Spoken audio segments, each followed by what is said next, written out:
অসুখ, প্রযোজনা এবং পরিচালনা নিউটাউন নাটকে বিধিবদ্ধ সতর্কীকরণ, ধূমপান ও মদ্যপান শরীরের পক্ষে ক্ষতিকর। আমাদের এই নাটকে কিছু সামাজিক অবক্ষয়ের দৃশ্য দেখানো হয়েছে যা কেবলমাত্র নাটকের স্বার্থে ব্যবহার করা হয়েছে। আমরা এই সমস্ত ঘটনাকে একদম সমর্থন করি না। শুরু হচ্ছে নাটক অসুখ।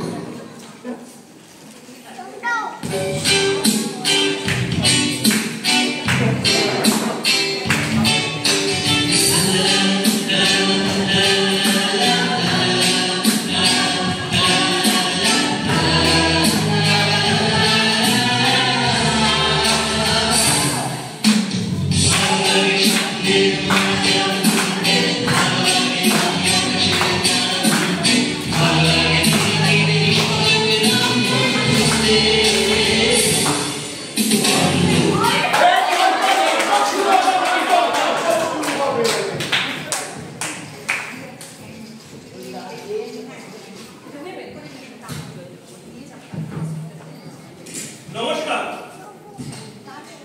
কেমন আছেন সবাই? আমি জানি ঢাকা অবস্থা চলছে, মাঝখানে আগে ঘটনা ঘটে গেছে, খুব ভালো আমরা নেই। তবে হ্যাঁ, এই যে আপনারা এসেছেন, অনেক দূর থেকে এসেছেন, এই সুযোগে আমার গল্পটা সবাই না না বেশি সময় নেব না, চিন্তা নেই, আমাকেও যেতে হবে, দেরি হয়ে গেছে যথেষ্ট। আমি এটা আমি রোহন ক্যাটার।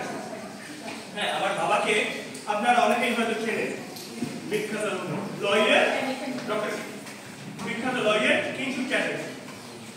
হ্যাঁ, মানে আমার মাও কিছু কম জানে না। এই আপনাদের সেক্টর 5-এ এক বড় এমএনসির টপিক নিয়ে সারাদিন দুজনে ভীষণ ব্যস্ত। এই একমাত্র ছেলেকে দেখার সময় নেই। তবে হ্যাঁ, ওই যে বললাম একমাত্র ছেলে, তাই জন্য সব প্রচুর। ছেলেকে ডক্টর, ইঞ্জিনিয়ার, ব্যারিস্টার তো হতেই হবে। বুঝলেন, আমিও ভেবেছিলাম এই যাত্রা পেরে যাবো। পড়াশোনায় এটা খারাপ ছিলাম না, তবে এই কলেজে এসে আমার লাইফটা 360 ডিগ্রি অ্যাঙ্গেলে ঘুরেছে। শুনবেন না, তার চেয়ে বরং দেখে নিন লাইভ, কিন্তু মানে পেছনে গিয়ে ঠিক আছে, চলুন দেখে নিন।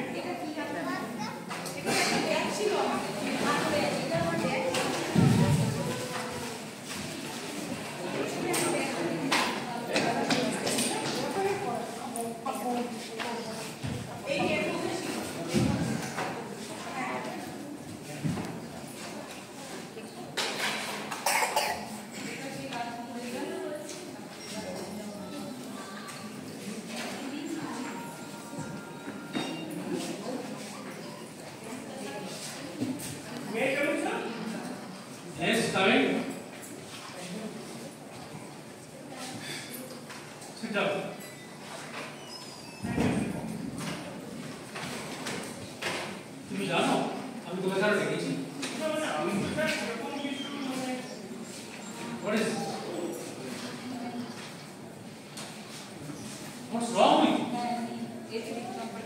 কলেজে কি তোমার ডানা গজিয়ে গেছে? তোমাকে আগে থেকে চিনি বলে বলছি। এটা দেখেছো? তো পার্সেন্টেজ অফ মার্কস ডিটোরিয়েট করছে। আমার ভাবতে অবাক লাগছে, আমার নির্মম বাবা সন্তান এরকম কি হলো? মনে পড়ে তোমার বোর্ড এক্সিস্টেন্স ভালো ছিল, এখন কিন্তু 95% থেকে 85% নেমে গেছে। সে বলে আপনি দেখছো কি? শোনো, এইবার তো পেরেছি না, তাই আমি পার্সোনালি কথা বলবো না। শুনুন স্যার, এবারের মতো ছেড়ে দিন, আমি নেক্সট বার ভালো করবো। আমি এসব কিছু শুনতে চাই।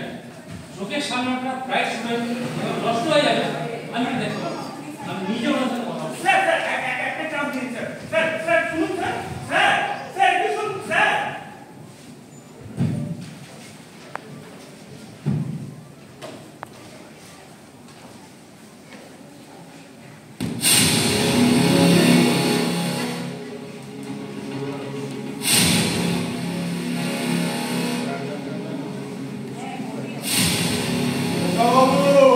লাভলি।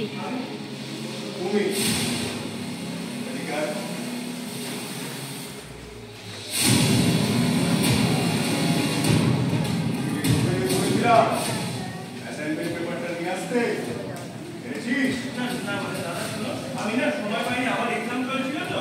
আমাকে কালকে তিনটে সময় দাও, আমি ঠিক কাল সন্ধ্যায় গিয়ে আসবো তোমাদের কক্ষে লিখে। সময় পাচ্ছি মানে কি হচ্ছে? জিয়া দিলে সব আছে। অ্যাসাইনমেন্ট না সন্ধ্যার মধ্যে চাই, নইলে খবর আছে। হ্যাঁ না দেবো তোমার এখনটা তোমার একটা সুযোগ, ঠিক আছে? এই আজকে সন্ধ্যার মধ্যে অ্যাসাইনমেন্ট পেপারটা যেন নিয়ে আসা হয়। যদি না নিয়ে আসিস না খবর আছে, বুঝলি? চল। Lovely lovely. জিয়া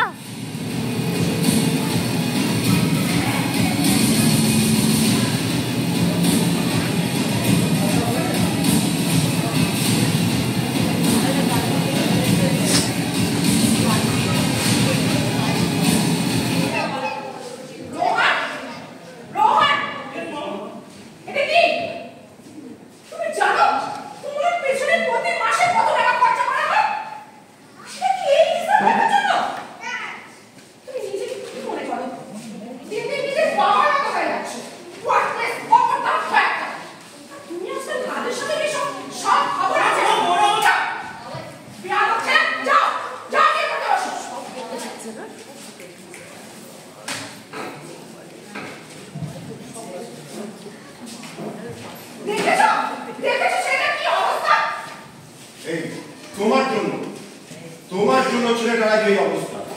কতবার বলেছি আমি তো চাকরি করি, তোমার সারা বাইরে থাকা কি দরকার? এইভাবে ছেলে মানুষ তোমাকে কতবার বলেছি সারা রাত কার জন্য ঘোরাঘুরি করো? কে তোমার কাছে তোমাকে বাড়ি পৌঁছে দেয়? কার জন্য তোমার এত লেট নাইট হয়? আমি কি জানি না? তুমি মায়ের নামে কলঙ্ক।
কথা বলবে না, তোমার ফেলে লাগবে না, আমি সারিয়ে ছাড়বো।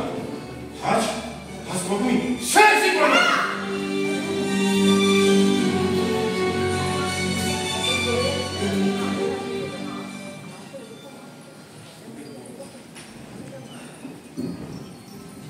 দেখলেন তো আমার বাবা মায়ের অবস্থা? এইভাবে মানে আমি কি চাই, কিসে ভালো থাকবো তাতে কারো কিছু এসে যায় না। শুধুমাত্র টাকা পয়সা আর স্টেটাস সিম্বল, ওটা দিয়ে খালাস। যদি আমার এসব কিছু লাগে না, আমি এসবের ধারই ধারি না। হ্যাঁ, এসবের মধ্যে সেদিন সন্ধ্যাতেই গেলাম শুভদানের প্রশ্নে। কি হলো চলুন দেখে নিন।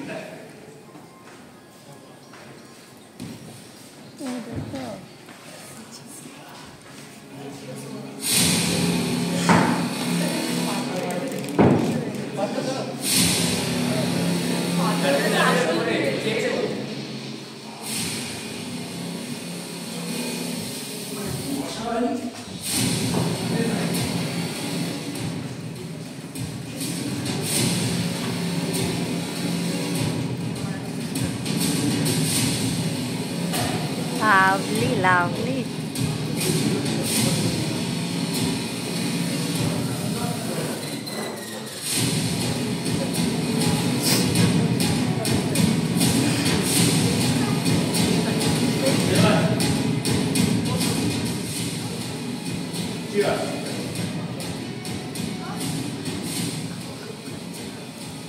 সাবাস।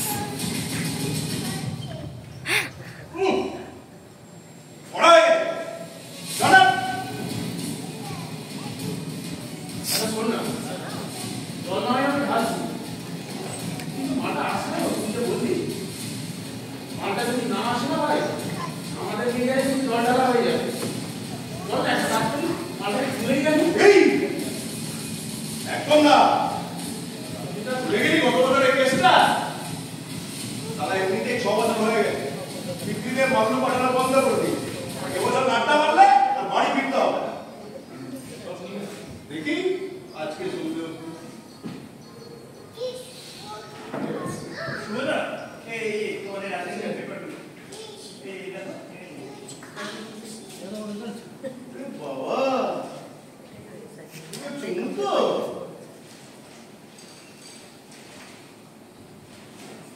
ঠিক সব ঠিক করে নিয়েছিস তো? হ্যাঁ, ওই তো রিজেক্ট হয়ে চলে যাবো সাজানো আছে। সোনা চালাওয়া দেখ দেখ দেখি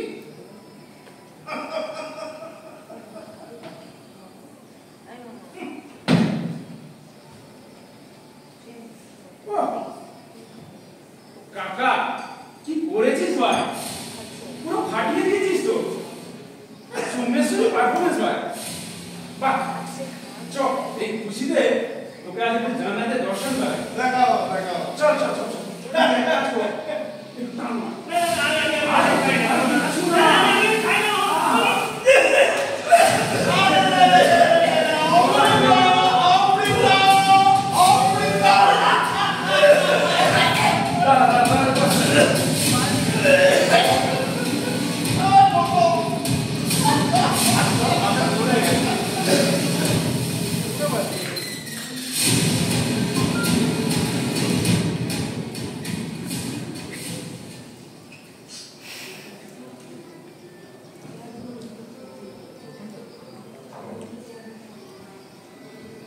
এভাবে ঠিক এভাবেই আমার লাইফের একটা অনুভূতি নেশা। না না, তবে তা শুধু মাদক নয়, প্রেমের নেশা। এইভাবেই শুভদা, কমালদা এদের গ্রুপে যাওয়া আসা শুরু হলো, ওদের সাথে ওঠা বসা শুরু হলো, বাড়লো বন্ধুত্ব। এটা হয় ওইখানে আমার সাথে দেখা হলো এই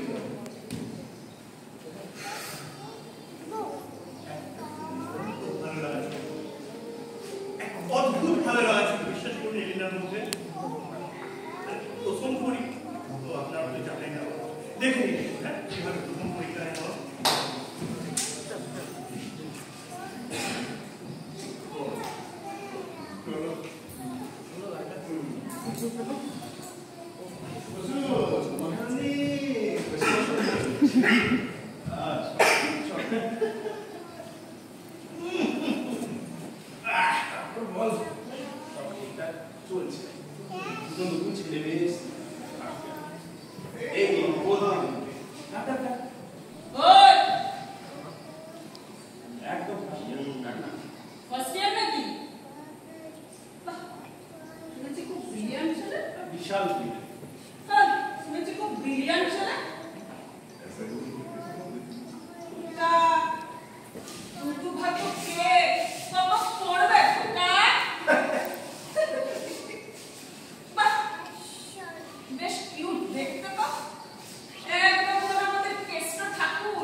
দেখি রোহান, তুমি এখানে সাথে কি করছো? তোমার ক্লাস নেই? আরে তোমরা এখানে কি করছো? তোমাদের নেক্সট উইকে ফাইনাল এক্সাম, যাও ক্লাসে যাও।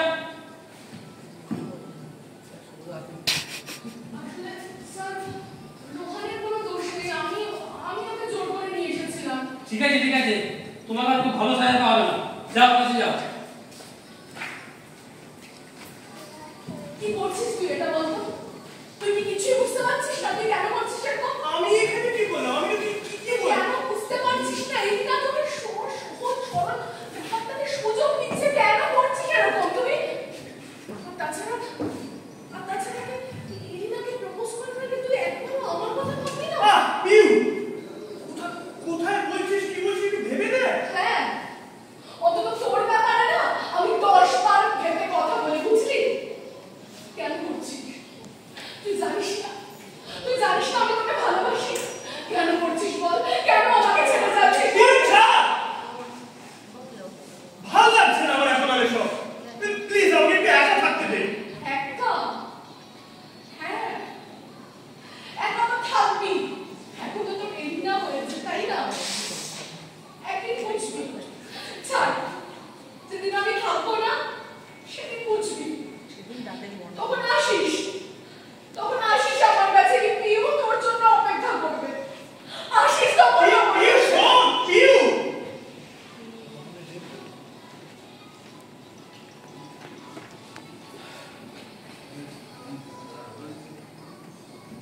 বুঝতাম, আমি ঠিকই বুঝতাম পিউ আমাকে সেই ছোটবেলা থেকে ভালোবাসে, কিন্তু আমি কি করবো বলুন? হ্যাঁ, আমার তো তখন সারা শরীর আর মন জুড়ে ওই একটাই নাম, এলিনা। সারাদিন আমি শুধু ওর সাথেই থাকতাম, আর না হলে ওর কথাই ভাবতাম, জানেন তো। সারাদিন মানে মাথার মধ্যে ওই একটাই নাম ঘুরতো আমার, সারাক্ষণ খালি এলিনা এলিনা। আর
দেখলেন, এভাবেই শুরু হলো আমার এলিনার সাথে সেকেন্ড ইনিংস লাইফে। মানে যখনই আমি ওর সাথে থাকতাম না, এক অদ্ভুত ভালো লাগা ছিল ওর মধ্যে। সবকিছু, বিশেষ করে সবকিছু ভালো লাগতো, চারপাশটা কেমন কালারফুল আর রঙিন লাগতো। সবকিছু মানে নিজেকে নতুন ভাবে আবিষ্কার করলাম আমি তখন। কিন্তু আমার ভাগ্য তো, একদিন আমি ঘরে বসেছিলাম, হঠাৎই পিউ এসে আমাকে খবরটা দিল।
দেখেছিস কোনোদিন?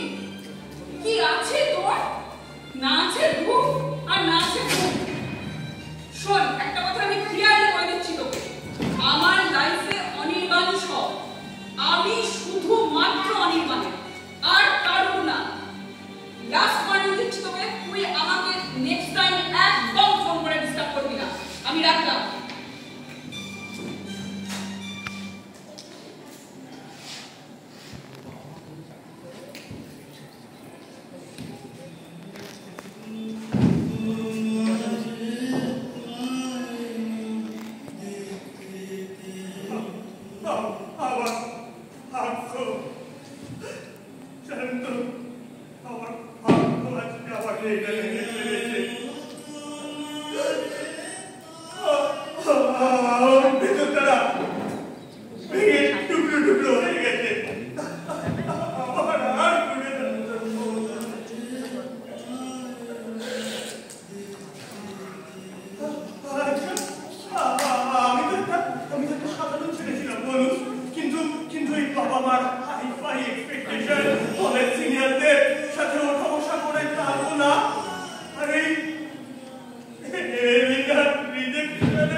ভালো থাকিস।